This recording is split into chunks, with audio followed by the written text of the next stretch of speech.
Comme annoncé, notre invité, Dr Ousmane Kaba, président du PADES, est déjà en ligne dans Semaine Info. Dr Ousmane Kaba, bonsoir.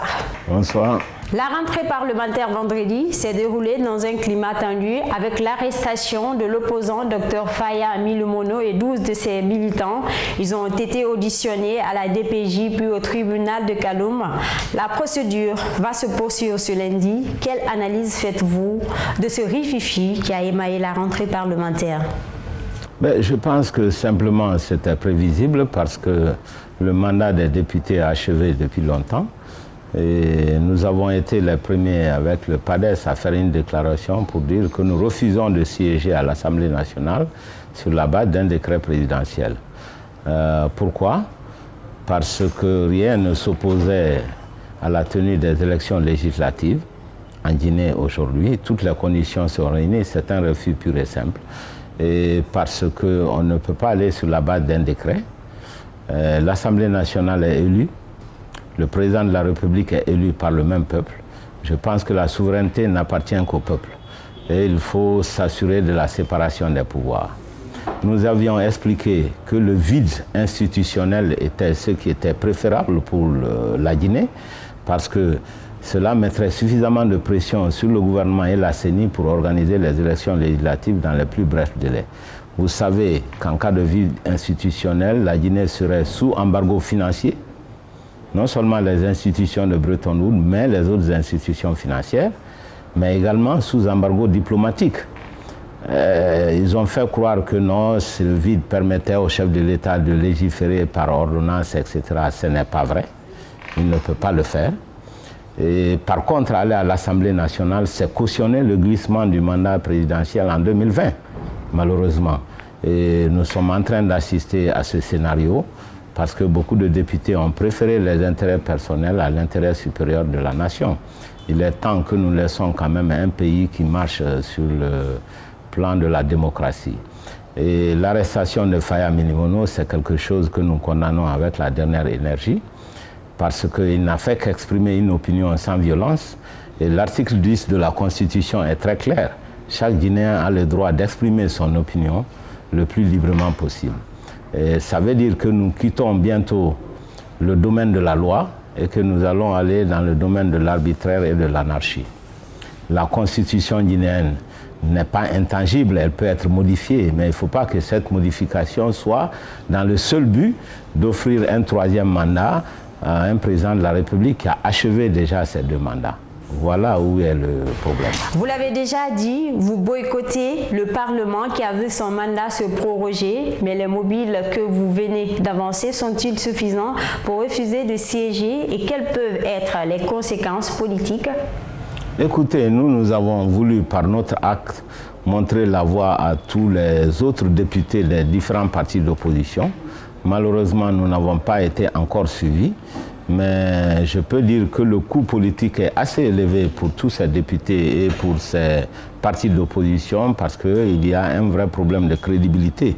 Nous ne pouvons pas refuser notre propre alternance et imposer l'alternance à l'exécutif. Ça nous rend faibles dans notre argumentation, ça nous rend moins crédibles vis-à-vis du peuple de Guinée. Vous êtes membre du Front national pour la défense de la Constitution, un front anti-troisième mandat qui est critiqué par une frange importante de la société civile qui dit n'avoir été associée. Dr Ousmane Kaba? Non, pas du tout.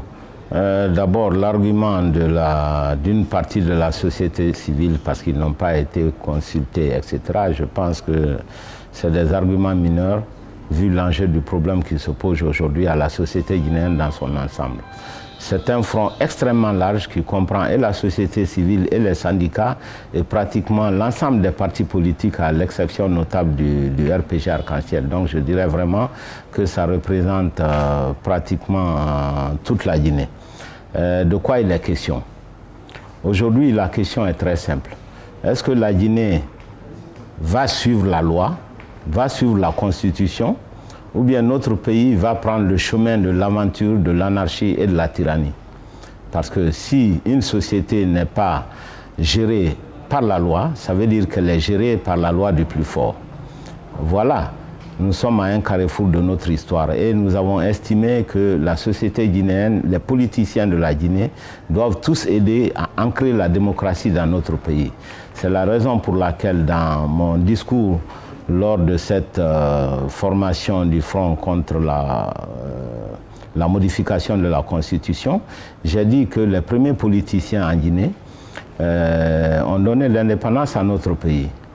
Le deuxième régime avec le général Lansana Conté a initié quand même la démocratie. Il ne faut pas oublier que c'est lui qui a accepté le multipartisme, c'est lui qui a introduit la liberté de la presse. Mais nous, qu'est-ce que nous allons faire? Puisque jusqu'à présent, nous sommes incapables de développer la Guinée sur le plan économique, nos milliers de jeunes sont encore dans le chômage massif. Nous n'avons pas été capables de mettre des infrastructures de qualité ni l'électricité dans toute la Guinée et la machine économique est grippée. Qu'est-ce que nous allons laisser comme héritage à nos enfants? Au moins, essayons d'enraciner la démocratie dans notre pays.